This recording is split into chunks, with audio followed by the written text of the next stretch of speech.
Well, back at it again with my cold storage server. Lost another drive.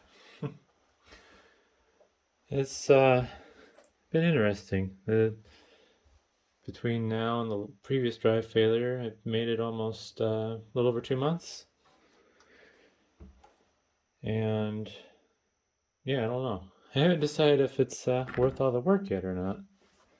Part of the problem is I'm using used drives. These are drives that came out of office PCs that were left on 24/7. So here I am again with another office PC drive that's been left on 24/7. And it's a different drive that failed this time, but I don't know which one, like last time. So I guess I'm just gonna have to pull out a cage and hope I guess correctly.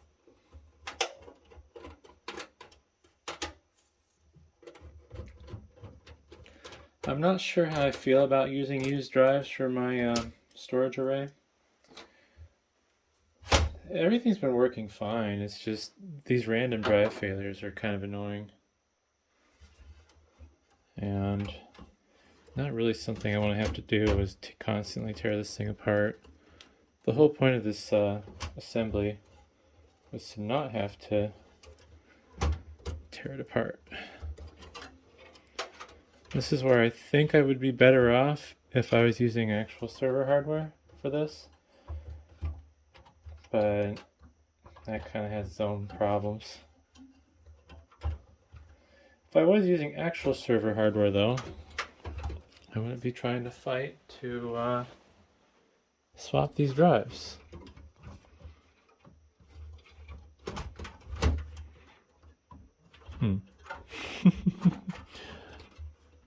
Can't get my hands on that connector.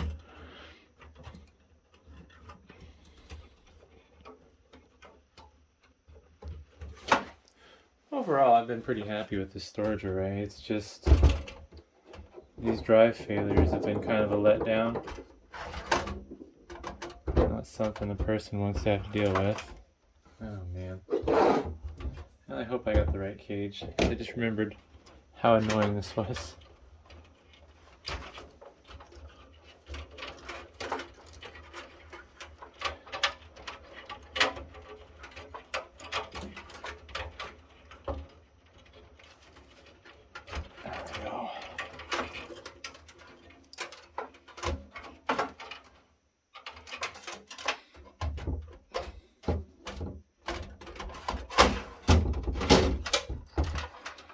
Alrighty, I'm looking for a Z1D541S0.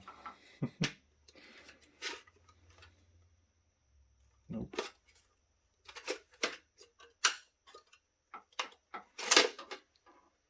Nope. This isn't promising. Nope. Nope.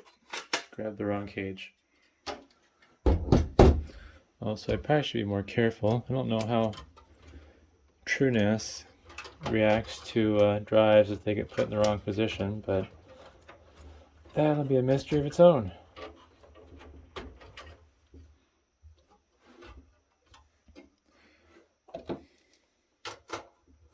Starting to have regrets about using this chassis. It's definitely not meant to be frequently repaired. It's very nice, like I love this case, but that's about the end of that for me.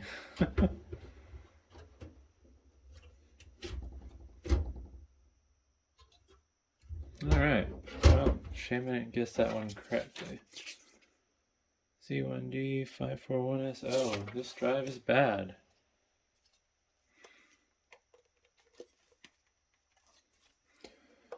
I'll have to pop this into a PC just to double check, but I'm pretty sure the smart CTL checks know what they're talking about.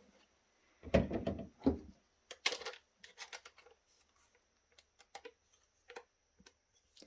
question will be is how long will this drive that I'm adding last? I'm thinking once this fails or loses data, I'm probably just going to give up on this particular unit. I have some other options. I don't know what route I'll go yet.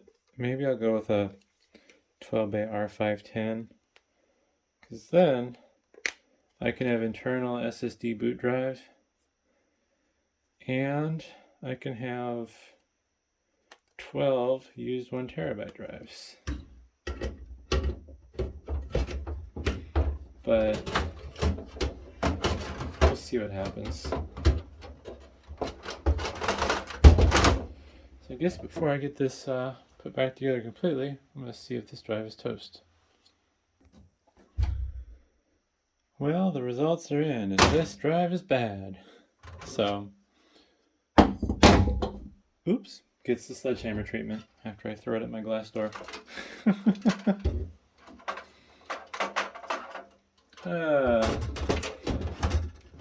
So yeah, about this, I don't know how I feel about the whole used drives thing.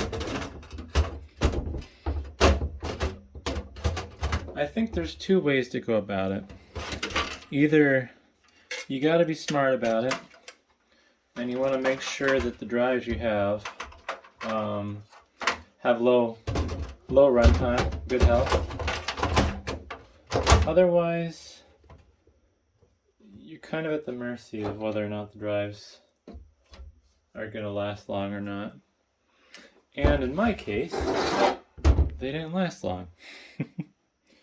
Well, I take that back. I think I ran... Gosh, how long have I been running this now? I think I've been running this for about a year. So, I guess not terrible. I don't know. If you're going to run used hard drives in your NAS, I would say either use an enclosure where they're easy to repair and replace, or I don't know. Just plan on them failing and being annoying. Oh no, I put the drive in backwards.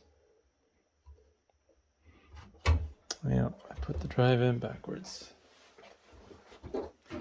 Yeah, so the problem is though, especially like with my experience with Seagate drives, I've had Seagate drives where they'll either last for a week, 6 months, or indefinitely.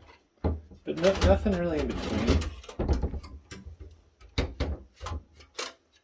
I'm only using these because they're used, and I got them for free. These came out of computers from recycling. Basically everything you see right here is stuff I got for recycling that people no longer wanted. Even the power supply. I forget if the power supply was already in this chassis, or if I robbed it from something else. It's admittedly overkill. I don't think I need a 750 watt power supply for this setup. It's either an i5 3470 or an i5 2400. I don't remember anymore. And then, yeah, 8 spinning discs. I doubt I'm drawing more than 200 watts tops. If I am drawing more than 200 watts, then I clearly have a problem. But realistically, I'm probably drawing around 150 continuous with this thing on. Unfortunately, I don't really put it under much of a load. What I've been using it for is all my file storage. So I have a network drive on my computers I can point to. And then, rather than wearing out my SSDs, I started pointing OBS to the network drive as well. Because I like to stream stuff sometimes or record, and I don't want to lose the copy if I lose power or whatever. So yeah, I've been kind of doing just nothing too heavy with this setup. but it's worked well. I want to try to set up some other links and then try hitting it with multiple machines at a time and see how much performance I can get out of it. But I'm not really trying to hot rod this thing. I just need to do the files storage purposes that I use it for. Alrighty, what in the world did I do with that other cable? Oh, that one didn't come out, that's why. But yeah, this is not a user-friendly case if you want to frequently get in it and do stuff. Also, I'm kind of bummed. I don't have the right rails for this. I really would have loved to rack mount this on rails, but I am using a set of rails for an APC battery backup to slide this in and out on. Just sitting basically on a shelf almost. I had it on a shelf before I switched to the APC rails, but that shelf was taking up like 2U of space extra, so it seemed kind of ridiculous to me when I had other perfectly good solutions. Oh man. 2 and 3. Alright, good.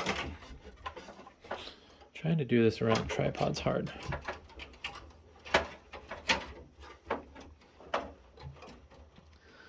Since I'm not really making any money off this YouTube channel, I'm not getting too fancy with my camera work. It's probably cost me more money to do these videos than I would make even if I could monetize. That's not working. So mostly what I'm doing is just stuff for fun, stuff that I find interesting, and hopefully it's helpful. I know the videos I made on how to make power cables to use a NVIDIA Tesla and the Dell servers was helpful to multiple people, which is great. I'm really happy about that. I still need to make a few cables to sell, but I haven't come across the right pieces and parts yet, since I'm making them out of salvaged power supply cables.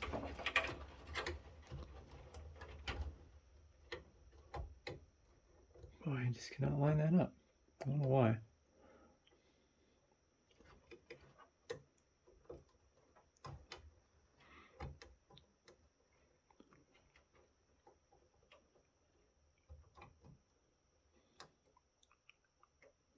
Huh. Let's just skip that one temporarily so I can figure out where these connectors are supposed to go.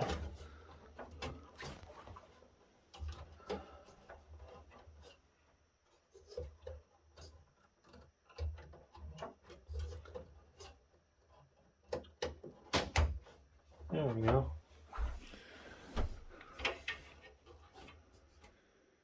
I swear.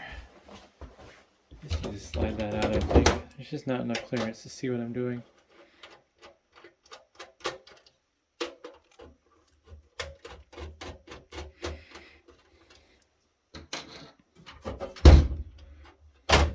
There we go. I feel like I would like this chassis a lot better if it had a backplane and I didn't have to go through so much effort to swap drives.